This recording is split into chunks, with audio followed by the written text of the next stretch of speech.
Il y a des gens qui passent par les élections qui ne sont pas légitimes. Moi, je pense aujourd'hui que ceux qui sont au pouvoir sont plus légitimes que certains qui ont été élus ici. Ok? Donc, vous vous basez sur quoi pour le dire? Hein? Vous vous basez sur quoi pour le dire? Je me base sur le fait qu'aujourd'hui, si je pose la question dans mon village aux villageois, je pose la question dans l'université où je suis, je pose la question dans ma famille, je pose la question dans la rue, je l'ai déjà fait, hein, c'est ce que je suis en train de vous dire. Vous avez fait un petit sondage? Un petit sondage. La majorité de ces gens-là optent pour cette transition. Donc, je ne vois pas de problème du moment où la majorité de la population a opté pour cette transition. Donc, de mon point de vue, cette transition est légitime.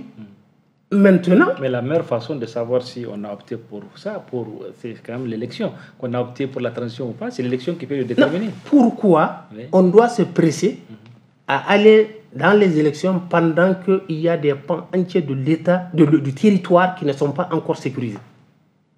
Moi, je vous parle, on pense autrement dans une chaumière que dans une villa. Je suis dans une situation, et beaucoup d'autres comme moi sont dans cette situation qui fait que aujourd'hui, si on part d'élection, on ne votera pas. Vous comprenez? Donc, nous, de notre point de vue, la transition doit contenir la pression sur le banditisme pour le radiquer au moins à 70 à 80% pour que le maximum des Maliens puissent voter.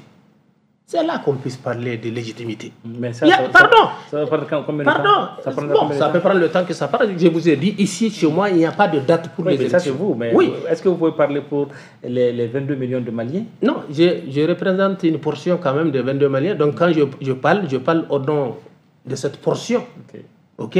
Même si c'est 0,0%, 0,1%, en tout cas, c'est des Maliens et qui ont leur point de vue. Donc, quand je parle ici, je parle à leur nom. Certes, il y a des Maliens qui ne sont pas d'accord avec moi, c'est normal. Peut-être qu'ils ont d'autres visions, d'autres trucs, intérêts. C'est normal. Mais de mon point de vue, c'est comme ça. Donc, travaillons de manière à sécuriser notre pays, travaillons de manière à amener le vivre ensemble, travaillons de manière à ramener la paix entre nous. Et c'est en ce moment-là qu'on pourra avoir véritablement un président que vous appelez président légitime. Oui, mais